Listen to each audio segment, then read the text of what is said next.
So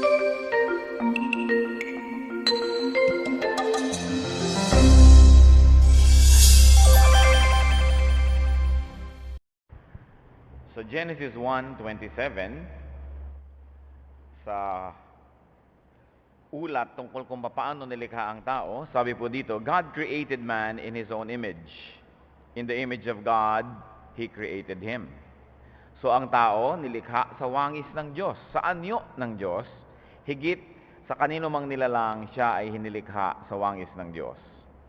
At nung nagkasala ang tao, ano po ang ginawa ng Diyos? Para maibalik sa wangis na kaibig-ibig at kanais-nais, tinubos at nilinis ang tao. 1 Peter 1:18-19. For you know that it is not with perishable things, such as silver or gold, that you were redeemed, but with the precious blood of Christ. So sa una pong creation ay hiningahan ng Diyos ng kanyang espiritu ang tao, at nung ang tao ay nagkasala at nagkamalit dumumi, hinugasan naman ng dugo ng anak ng Diyos ang tao. At sa 2 Corinthians 3:18, sinasabi ko ano ang marapat mangyari sa tao. And we, who reflect the Lord's glory, are being transformed into His likeness with ever-increasing glory, which comes from the Lord. So ang tao po na nilikha sa wangis ng Diyos, narumihan, hinugasan ng anak ng Diyos, ng kanyang sariling dugo, at ngayon ay patuloy na binabago ng Espiritu ng Diyos upang manumbalik doon sa anyo na kawangis ng Diyos, subalit nasira dahil sa kasalanan. So, we were created in God's image, redeemed by the blood of the Son of God, and are being transformed through the work of the Holy Spirit into the likeness of God again. Therefore, man is to be of noble character. Ang tao, lalo na ang anak ng Diyos, ang mga mananampalataya ay marapat na marangal, marapat na mataas ang uri ng pagkatao, marapat na parang maharlika, noble. Kaya ito po ang ating pag-aaral ngayon, madalas ay nalilimutan maging ng mga mananampalataya ang pagiging marangal, to be of noble character. And the title of our study today is Marks of Noble Character. Marapat na hanapin natin ang mga palatandaang ito sa ating buhay, at marapat na ito ay ating ipanalangin. Aming Diyos, salamat po sapagkat kami ay nilikha ninyo, ang tao ay nilikha nyo. Matapos magkasala ay tinubos nyo pa ng dugo ng iyong anak na si Jesus. At ngayon patuloy niyong binabago upang mabalik doon sa wangis na nawala dahil sa kasalanan. Paghahalagahan nawa namin, Panginoon, ang pagpapahalaga nyo sa amin. Huwag naming lilimutin kung sino kami, tao na nilikha sa iyong wangis. At nawa makita sa aming asal, sa aming pagkatao, iyong mataas mong layunin para sa amin, at iyong mga bakas ng anyo mo sa amin, O God. Turuan niyo po kami sa pag-aaral na ito. Buksan niyo po ang aming isip, patawarin niyo kami sa aming mga kasalanan. Hugasan niyo kami sa aming mga karumihan. Tulungan niyo kami, Panginoong, makita ang mensahe niyo para sa bawat isa sa amin ngayon. At nawa, ang salita mo ay makapagpabago ng aming buhay, makapagpalakas ng aming mga kahinaan, makapagpalinis ng aming mga karumihan. Pagliwanagan mo kami, Panginoon, ng iyong karunungan. At ang yunawang karunungan ang siya naming masundan, hindi ang aming mga sarili lamang na mga asal at kagustuhan. Protect us, O Father, from all works of evil men and evil spirits. Protect us from all malicious plans of the evil one, even our loved ones, our households, everything that you have given to us, and everyone that you have given us, O God. May you bless each one of us. And may you give us, Lord, your spiritual, emotional, and intellectual blessing. Magkaroon kami ng matang bukas para makakita ng dapat makita, taingang nakikinig ng dapat marinig, pusong sumusunod sa dapat sundin. Kayo po ang siyang maging tagapagsalita ngayon, Panginoon. Mangusap po kayong may kapangyarihan, at nawa ang kalooban niyo maganap sa aming buhay. Sa pangalan ng iyong anak na si Jesus, aming tagapagligtas at tunay na guro, ito po ang aming dalangin. Siya nawa. Ano po ba ang ibig sabihin ng noble? The dictionary defines noble as having high moral qualities. Hindi ibig sabihin dugong bughaw, hindi ibig sabihin anak ng mga prinsesa at prinsipe, pero tayo dahil anak ng Diyos, ng hari ng mga hari, dapat lang tayong noble. So noble is to have high moral qualities, to have high character, and even outwardly to have respectable appearance. That is the least that we can have as children of God, to have respectable outward appearance. What are the marks of noble character? Ano nga po ba ang mga palatandaan ng isang maharlika na pagkatao? Maharlika na sinasabi natin dahil anak ng Diyos, dahil tao na nilikha sa wangis ng Diyos. Ang Proverbs 31 verse 10, sabi po dyan, a wife of noble character who can find? And interestingly, this whole chapter devotes a lot of its parts to the definition of the noble character. And this noble character is not only for women, but also for men. It so happens that the example given here is the noble woman who is the ideal wife. But this quality transcends gender, and this nobility transcends the limitations that it had. That means for a wife. So, sa Proverbs 31:11, ano daw po ang isang karakter ng noble wife, which of course can translate into a noble person? Her husband has full confidence in her and lacks nothing of value.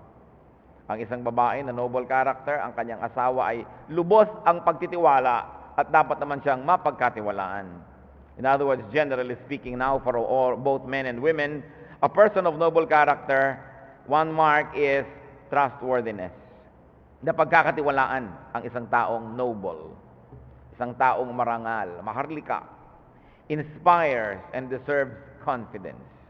Kailangan po tayo mga Kristiyano na pagkakatiwalaan, hindi mga bantay sa lakay, hindi may dalawang salita, hindi papalit-palit ng ating mga desisyon, lalong-lalo kung tayo ay meron ng pananagutan sa ibang tao. Trustworthiness is a mark of a noble character. Proverbs 31 verse 12 goes on with character traits of a noble person. She brings him good, not harm, all the days of her life. Once more, the original context talks about the wife bringing good to her husband all the days of her life. So, a noble person has positive presence.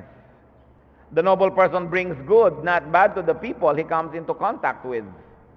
Hindi pinagsisisihan ng taong nakilala ka, hindi pinagsisisihang napalapit sa iyo, hindi pinagsisisihang ipinakilala ka sa kanyang mga mahal sa buhay, dahil ang dinadala natin sa tao ay kabutihan lamang at hindi kasamaan. It is a mark of a noble character. Proverbs 31:13, she selects wool and flax and works with eager hands. Namimili siya ng mga materials for weaving, and she works eagerly. In other words, mark of a noble character, industry. Masipag ang isang taong marangal. Ang isang taong marangal ay marunong magtrabaho at magaling magtrabaho. Proverbs 31:27, she watches over the affairs of her household and does not eat the bread of idleness. Once more, originally referring to a noble wife, but then generally referring to noble character. That you watch over the affair of your own household. Inuuna mong ayusin, tingnan ang iyong sariling sambahayan, ang mga malapit sa iyo, ang iyong mga pinangungunahan, at hindi ka daw tamad. Hindi yung walang magawa. Alam niyo yung mga taong walang magawa, ang iniimbento niyang gawin, madalas masama. Madalas nakakasama. Kaya ang taong busy, mas madali maging banal, sapagkat naubusan na siya ng lakas, ng energy, ng panahon, para sa mga bagay na masama. Kaya po ito umaalingaw-ngaw doon sa buong kasaysayan ng Biblia at hanggang sa 1 Thessalonians 4:11 sa New Testament, make it your own ambition to lead a quiet life, to mind your own business, and to work with your hands, just as you were told. In other words, a person of noble character has skill at work. A person of noble character has marketable skills. Meron siyang mga alam na pwede niyang pagkakitaan. Meron siyang alam na dahil doon maaari siyang maging productive and fruitful. At pagka po tayo ay productive and we are fruitful, what happens? We become respectable. Pero kung ikaw ay tamad, pabigat, linta na sumisipsip ng dugo na yung mga kamag-anak ng mga malapit sa iyo, hindi ka kagalang-galang. Walang gagalang sa iyo, hindi natutuwa ang mga taong nandun ka, at ito hindi dapat na nakikita sa mga anak ng Diyos. Proverbs 31:18, in her hand she holds the distaff and grasps the spindle with her fingers. Once more, another allusion to weaving. Ang mga kababaihan po noon sa Israel, maging sa Pilipinas, ay magagaling maghabi ng tela. Sapagkat ang mga babae ay nagtatanim sa bukid, nagtatrabaho sa mga patanim, pero pag naitanim na ang mga halaman at iniintay na lamang na ito'y lumago at mamunga, ang mga babae naman ay hindi nagiging tamad at pabaya, sila ay nagwi-weave, naghahabi. At inabutan ko pa ito nung araw, kahit yung mga magsasaka na nakikita ko, pagkatapos magtanim ng mga palay, sila ay nagniniting, nagtatating, nagdunol sila ng mga panyo, ng mga ine-export. May mga ginagawa sila. Nagtataka ko ngayon, there is so much idleness. Maraming mga babae, umagang-umaga pa lang, hindi pa nagmumumog, nagkikipagchismisan na sa kapitbahay. At tanghali na, hindi pa nakakapagsaing dahil sobrang nawili sa mga kwentuhan at mga chismisan. Yan din ang ginagawa ngayon ng sobrang telebisyon. Maraming mga tao na dapat sana ay busy sa bahay pero lagi na lang nakatunganga sa harap ng TV, iyak ng iyak sa kapapanood ng mga drama, sa kapapanood ng mga Meksikano, ng mga Koreano at mga pag-ibig maging ng mga taga-ibang planeta na yata. Masyadong nakahiwalay sa katotohanan ng buhay.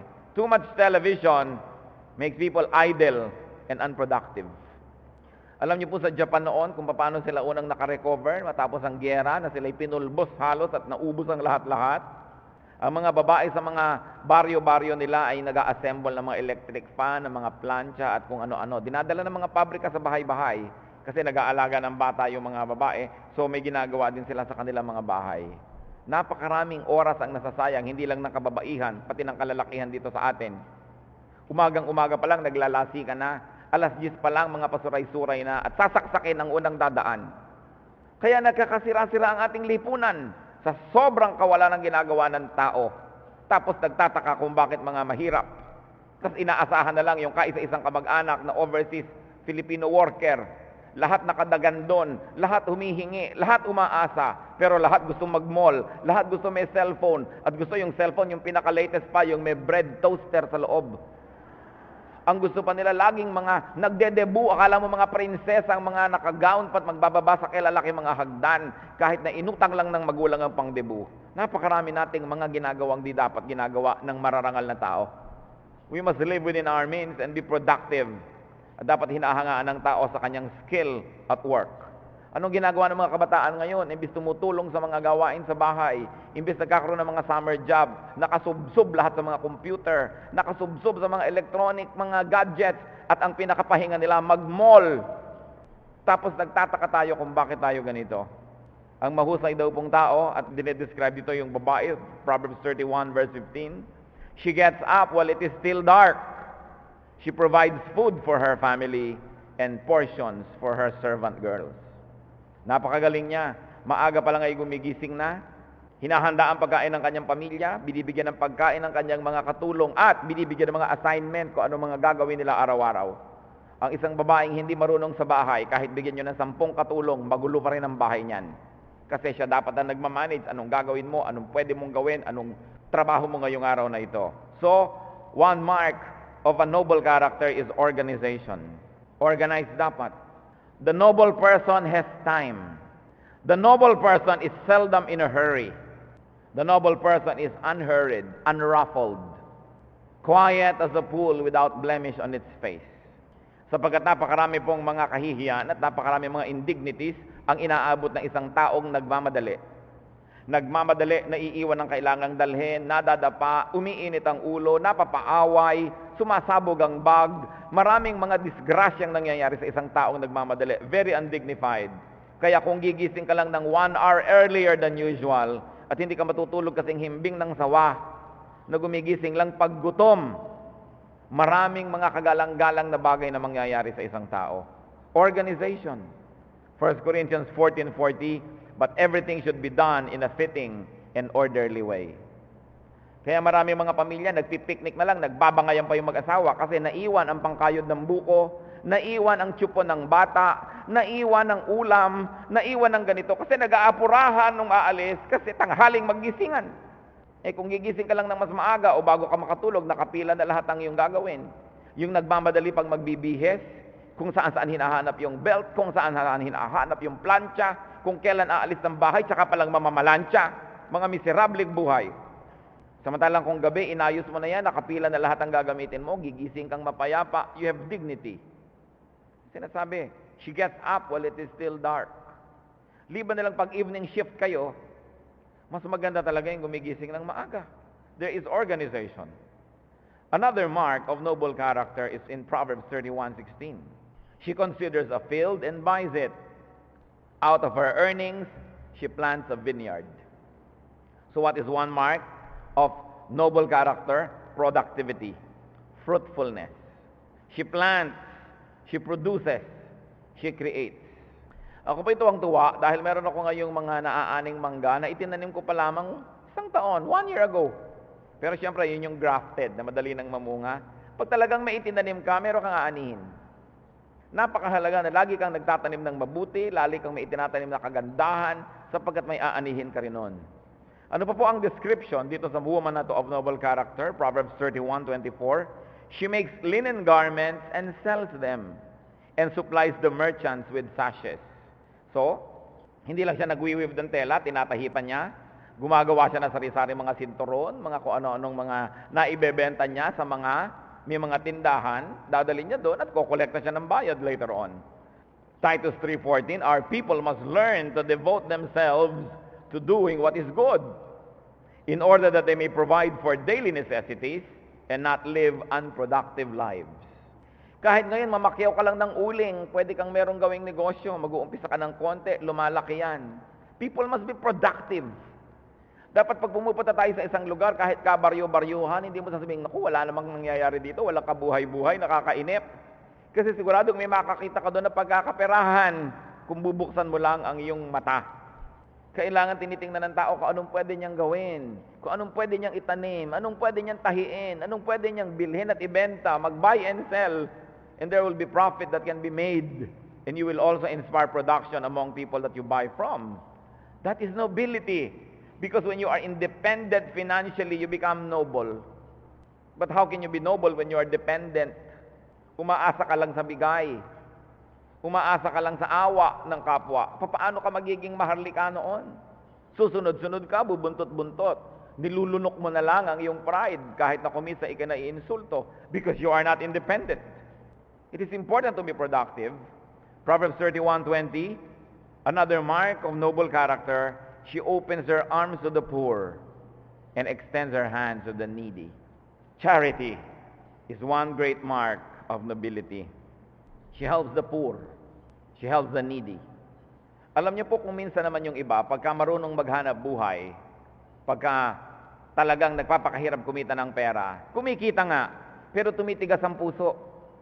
Alam niya kasi kung gaano kahirap kitain ng pera, halos ayaw na magbigay. Sobra ng wise. Lagi niyang inisip, ibibigay ko to, pagka in-invest ko doon, kikita. Sobra na naging wise. Pero nakita niyo po yung balance ng babaeng ito na binabanggit.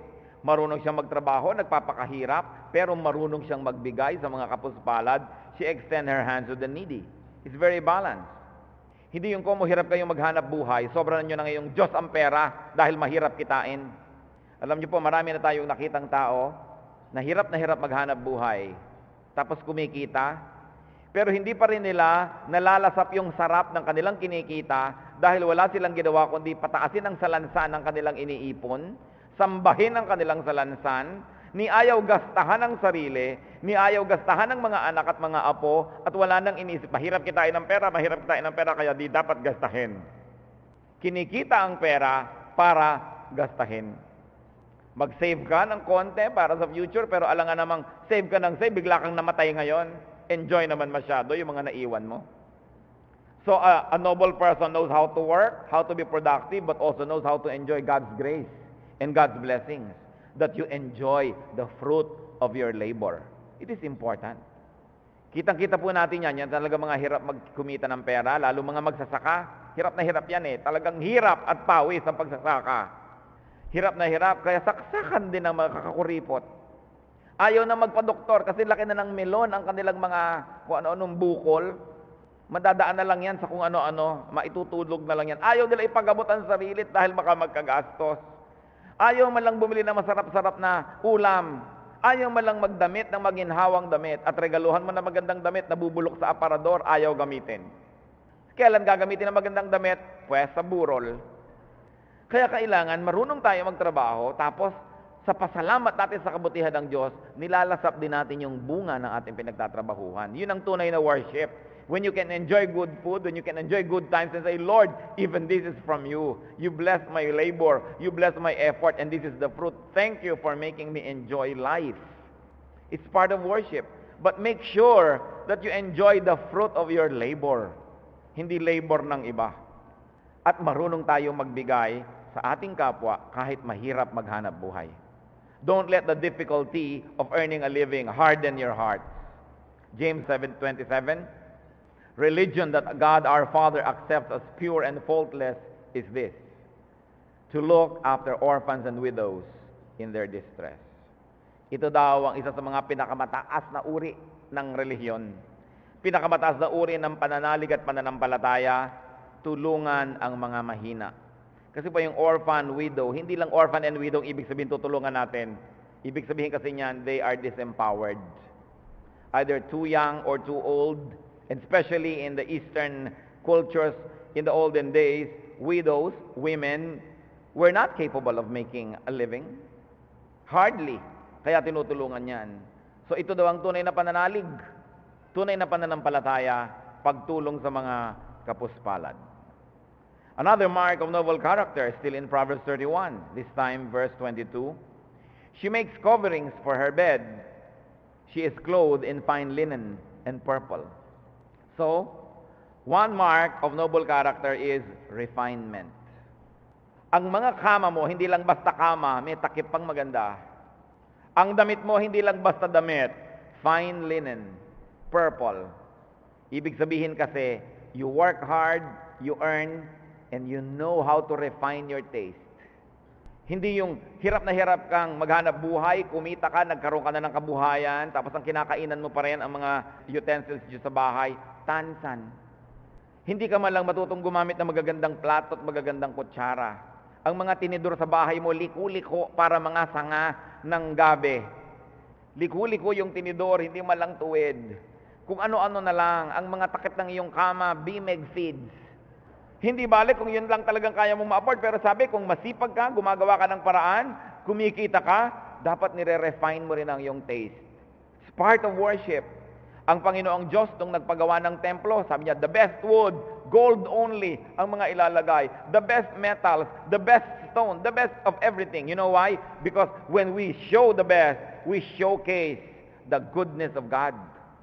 Hindi yung pinagpala ka na ng pinagpala, ang nakikita pa ng tao sa iyo rin, puro kahirapan, na parang ang Diyos ay hindi mabait sa iyo. So, pinapakita mo yung maayos, yung maganda. Hindi yung magsisimba ka, mukha kang tiriringgay. Meron namang maayos at merong maganda.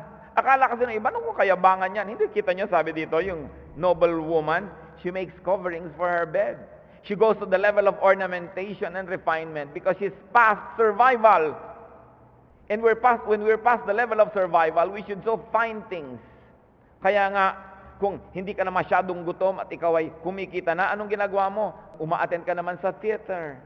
Nanonood ka ng mga cultural programs. Nagbabasa ka ng poetry. Because you've got to graduate to a finer level of humanness. That's why you begin to appreciate the arts, the beautiful. Hindi yung ang dami-dami na ibinigay sa iyo ni Lord, ang gulo-gulo pa rin ang buhay mo. Parang hindi siya naging mabuti. Baka tuloy bawiin at ibigay sa iba. Pero titingnan niyo, hindi niya inuubos sa pagpapagarbo ang kanyang pera. Nagbibigay siya sa mahirap, tumutulong siya, kumikita siya, pero marunong din siya mag-enjoy. And when you look at her, you say, she is noble, she is blessed. Hindi yung kanyang Spartan na tsinelas, ikinakabit pa ng perdible dahil putol-putol. Tas ang dulo ng kanyang mga kamison. No? Nakabuhol na lang yung mga tirante ng kanyang bra. Samantalang may ibibili naman. Bakit? Sabi ko noon, she makes coverings for her bed. This means so much, ha? She is clothed in fine linen and purple. At hindi siya pinagalitan. You know why not? Kasi kinitan niya eh. Pinagtrabahuhan niya. At marunong din siya magbigay. We should move to refinement. It's a mark of nobility. That's why we should work hard. So we go past the stage of survival. Isa po sa mga tunay na nagpapalungkot sa akin, pag nakakakita ko ng tao na halos sa katandaan niya ay alam niyong malapit na mag-graduate sa buhay. Pero hindi pa gumraduate, sa survival level. Di naman lang nakalasap ng ginhawa. Di man lang nakalasap na kainin ang gustong kainin. Habang buong buhay na lang nakabudget ang lahat. Puro pagtitipid. Tapos mawawala na ang buhay niya, gagraduate na siya.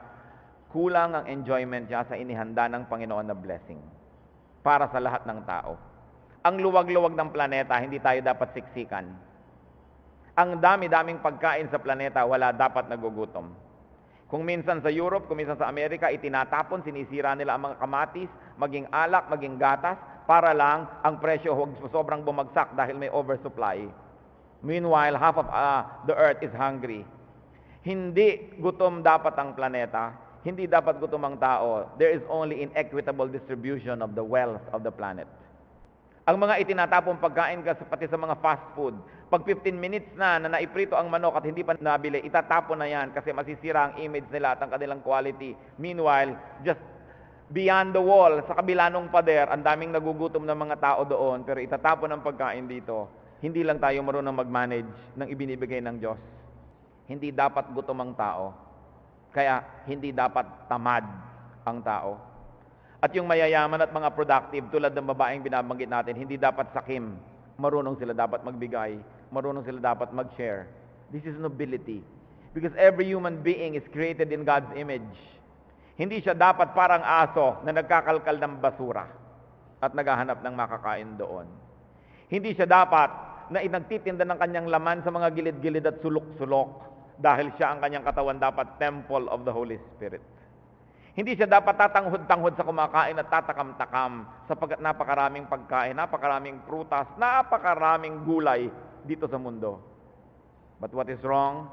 Because people don't behave like humans that God created. People behave like beasts, unkind to one another, unproductive. That's why it is happening. Another mark of noble character is in Acts 17:11.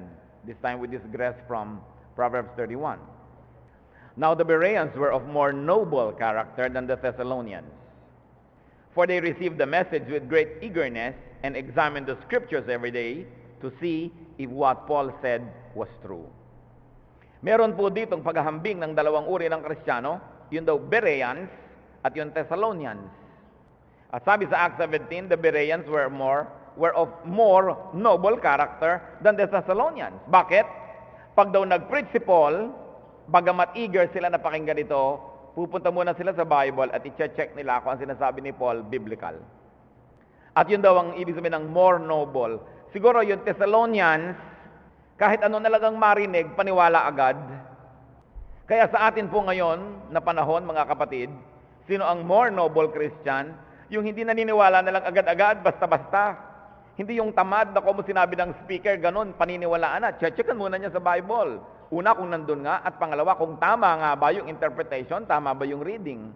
So anong nobility dito, mga kapatid? Commitment to the truth. Hindi yung may inattenda na seminar, bigla agad paniniwalaan at lulunukin na lahat ang narinig doon. Litong-lito na tuloy siya dahil sa dami ng seminar na pinupuntahan, hindi man lamang iniisip, hindi sinasala, hindi pinag-aaralan at sinusuri. Ang more noble character daw, tulad ng sa Bereans, examine the scriptures to see if what the speaker says is true.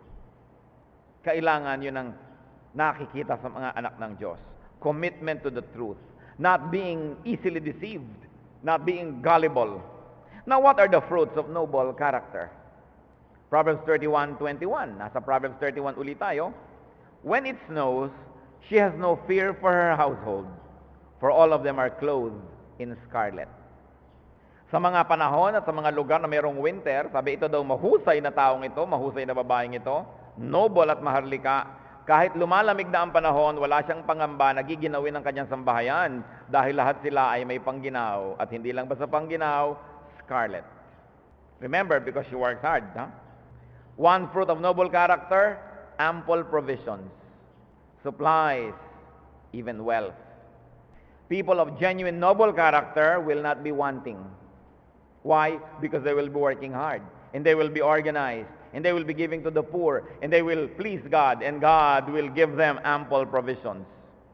Kaya ang sabi sa Proverbs 31:18, her lamp does not go out at night. Galing. Alam niyo po sa Israel, Sa buong gabi, meron silang umaandar na ilawan na merong langis. Sapagkat ayaw ng mga Israelites ng complete darkness. They don't like it. Kaya nga ang symbol ni Lord ay light. Kasi ayaw na ayaw ng mga Israelites ang darkness. Kaya kahit sa gabi, merong isang munting ilawan doon na merong langis na buong gabi ay nakasindi. At ang sabi dito, yung noble woman, her lamp does not go out at night. Why? She has enough oil at home. Pag matutulog siya, tine-check niya na puno ng oil yung kanyang lampara at maubos man yun, meron pa siya doon sa isang bowl o sa isang jar ng oil. Ngayon, ang kanyang mga kapitbahay, ang mga dalahempak niyang kapitbahay, ang mga babaeng buraran niyang kapitbahay, magigising lahat, ang dilim, dahil naubos ang langis. Lagyan ng langis, ay wala tayong langis. Naubos pala, ay nalimutan ko, hihihi. Yan yung mga babaeng magsasangag na lamang, ay wala palang mantika, bili ng mantika. Nakalagay na ang bawang sa kawali at magigisa, ay wala palang sibuyas, takbo, bili ng sibuyas. Sa kalagitnaan ng pagluluto, ay nawala ng gas, naku walang reserba, paano kaya ngayon yan? Nahilaw na ang niluluto. Walang provisions kasi hindi noble.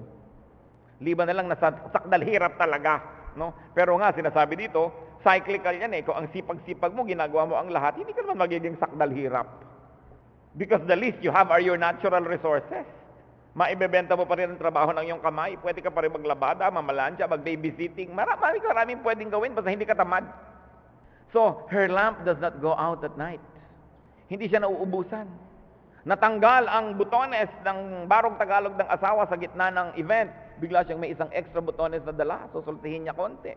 What is, may masking tape siya. Ito din ang masking tape. I-tape muna natin. Hindi nakanganga ang damit. Handa. May foresight. That is noble. At ito daw ang bunga ng noble character. Ample provisions. Proverbs 31:23. Her husband is respected at the city gate, where she takes his seat among the elders of the land. So, another fruit of noble character is dignity, even for one's relatives and associates. Pag magaling ang tao, ang kanyang asawa, lalaki man o babae, ang kanyang mga anak, iginagalang din ng iba alang-alang sa kanya. At dahil mahusay siyang magdala. Proverbs 22 verse 1, a good name is more desirable than great riches. To be esteemed is better than silver or gold. Mas mabuting iginagalang ka kaysa mayaman ka lang. Ngayon, kung mayaman ka na, iginagalang ka pa, di doble, mabuti. Pero sabi, iba yung kagalang-galang at magandang pangalan. Ecclesiastes 7:1, a good name is better than fine perfume. Mabango ka kung good ang iyong name. Another fruit of noble character, Proverbs 31:24, she is clothed with strength and dignity. She can laugh at the days to come. Can you imagine that? This noble woman can laugh at the days to come. Bakit? Kasi meron siyang savings. Meron siyang inimpok. Meron siyang itinanim. Kung nagtaniman siya ng prutas, alam niya mamumunga yon, pagkakaperahan, makakain. Nagtanim siya ng kabutihan sa mga mahirap, alam niya, somehow, babalik din yun sa kanya. Kung hindi man doon sa tinulungan niya manggaling, sa ibang tao o sa Diyos mismo na nagbabayad para doon sa mga hindi makapagbayad na tumatanggap ng ating kabutihan. At alam niya, meron siyang inimpok. Guminaw man, meron siyang sweater. Dumilim man, meron siyang oil. Kaya, she has personal dignity and she has strength. She can laugh at the days to come. Can you imagine this woman can laugh at the days to come? O, malapit na naman ang pasukan, enrollment. Can you laugh at the days to come? Sabi niya, sige, dumating ka enrollment, handang-handa ako. Yan ang nangyayari sa mga masisipag, maiimpok, masikap, matulungin. They can laugh at the days to come. Sa pagtanda, tatanda ako, baka ako mapila, ilang wheelchair ang bibiling ko? Anong kulay? Pag nagpa-ospital ako, saan ko ba gustong ospital? Ang pinipili mo, saan sa ospital? Hindi yung may ibabayad kaya ako. Hindi yung naghihingalo ka pala, labas na po ako, lumalaki na yata ang bill. You can laugh at the days to come. And this is an effect of being dignified, being noble. Because you work hard, and you are godly, and you seek the truth, and you give to the poor. The Lord will bless you, and you can laugh at the days to come. Proverbs 31:28, another fruit of noble character. Her children arise and call her blessed. Her husband also, he praises her. So you see, there is approval. This is fruit of noble character. There's approval. There is admiration. There is praise. And remember, the praise is not of distant audiences, but of close relatives. Marami po kasi mga tao very charitable. Naku, nakikita mo na sa lahat ng charity. Pero yung pala, sabog-sabog ang bahay at puro sama ng loob ang maririnig mo sa anak tungkol sa kanyang nanay o tatay niya. O kaya napaka-sipag na Christian worker, present sa lahat ng mga events, activities, tapos sa papabayaan ng sariling bahay at reklamo din ang inaabot mula sa mga anak. Kaya ang sabi dito, her children arise and call her blessed. Her husband also, he praises her. Dahil ang tunay na nakakaalam ng tunay natin pagkatao ay ang ating mga kasambahay. Madali na linlangin yung mga nasa labas. Pagkatapos, yung pala, pabaya ka sa loob ng yung bahay. Kaya sabi, can you imagine this noble person? Ang inyo ba mga anak, arise in the morning and call you blessed? Pagpunta ba nila sa hapagkainan, sasabihin nila, blessed naman ang nanay natin o ang tatay natin. O ang sinabi, bakit walang dito ng tinapay? Bakit walang wala lahat? Ikaw naman, nagmamadali, sabog-sabog, nagagalit ka na tuloy dahil talsik ang mantika dito. Ay, wala palang gas, miserable. Sabi, this is what noble life is all about. It is measured, it is relaxed. Why? Because you wake up early while it's still dark. So, hindi kayo nagkakandara pa. So, nobility of character, brothers and sisters, is really important because it means readiness for noble and godly use. Remember, hindi lang tayo nagpapaka-noble para sa sarili natin na image o kapakanan because it is preparation for ministry to the Lord. 2 Timothy 2:21. If a man cleanses himself, he will be an instrument for noble purposes, made holy, useful to the master, and prepared to do any good work. That's why it is important to be of noble character. Because God uses people of noble character to do noble work. So nobility is for noble work. So we should always think noble. Mag-isip tayo, sabi sa Philippians 4:8, finally, brothers, whatever is true, whatever is noble, whatever is right, whatever is pure, whatever is lovely, whatever is admirable, if anything is excellent or praiseworthy, think about such things. So ang iniisip natin pag may ginagawa tayo, is it noble? Yung magkandara pa ako't malito, is it noble? Hindi ako mag-budget tapos eto ngayon ako utang ng utang kung kani-kanino, is it noble? Hindi ako magtatrabaho tapos aasa lang ako, manghihingi pa ako sa iba, is it noble? Do you admire nobility of character? Do you recognize and honor noble people? We should recognize noble people and salute them. Because it is difficult to be noble. It is one of the greatest achievements to live a noble life. And do you avoid the company of boors? Do you avoid the company of beasts? The question is, are you of noble character? The first question really is, are you a child of God? And if you are, you must be of noble character. If you are a Christian, your name carries the name of Christ. Christ. Nilagyan mo lang ng IAN, kaya naging Christian. Little Christ ang ibig sabihin. But Christians must be like Christ, noble. Bihira tayo dapat nakikita ng tao nagtatakbo dahil late. Agahan ang dating. Nalilito dahil hindi handa, maghanda. Nagugutom dahil walang baon. Alam mo nang may pupuntahan ka, there's a possibility na baka magkagutuman, nagagawa ka man lang ng isa, dalawang sandwich, maglalagay ka man lang sa bag mo ng isang mansanas o bayabas, may makain kapag nagkagutuman. May maliit kang bote ng tubig, hindi yung ikaw ang una agad na uhaw. Yung iba hindi pa uhaw, ahaw ka na, talo ka na nun. Kaya hindi ka na makakonsentrate dahil uhaw na uhaw ka na. To be noble takes preparation. To be noble takes hard work.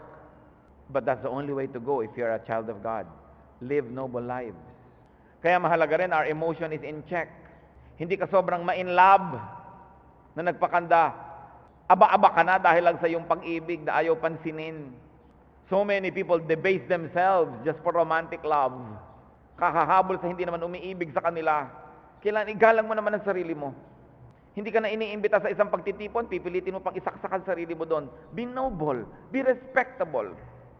Napaka-importante po mga kapatid, tayo ba merong nobility of character? Sa mga pinag-usapan natin, alin doon ang assignment natin para sa ating sarili? Aming Diyos, salamat po sa paalala nyo through Proverbs 31 sa isang maharlikang babaeng ito. Hindi maharlika sa dugo, kundi maharlika sa asal, sa kilos, sa gawain.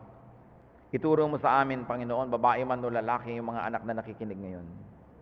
Kung anong dapat namin gawin so that we can continue to improve and we can continue to have noble character.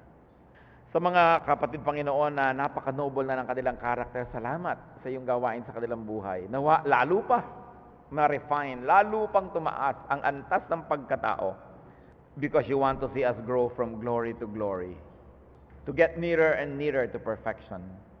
Because that is what you want of us. Nawa, Panginoon, makita mo ang iyong mga anak, kagalang-galang, kapita-pitagan, nakaka-inspire, nakakapagpalakas ng loob, nakaka-bless, nakakatuwa na makasama. Ipakita mo ang aming mga kapintasan at ituwid nyo kami. Salamat din, Panginoon, sa mga katangian na naibigay mo na sa amin habang kami sumusunod sa iyo. We admire noble people, O God, around us. Teach us, Lord, to salute them, to honor them, to encourage them. And may you see nobility in us, in our character, so we can be inspiration to other people as well. Sandali tayong manalangin ng panahimik, mga kapatid. Ilapit natin ang ating mga sarili. Siyasatin ang ating mga sarili. Ano bang karakter natin? Iginagalang ba tayo ng iba? Usually, how people treat us is a reflection of how we treat ourselves. At kung meron tayong mga dapat baguhin, hihingi ng Panginoon ng kapangyarihan. Ang salita ng Diyos ay hindi nadidinig para pakinggan lang, ito'y nadidinig at dinidinig para sundin. Makipagniig tayo sa Panginoon ng sandali.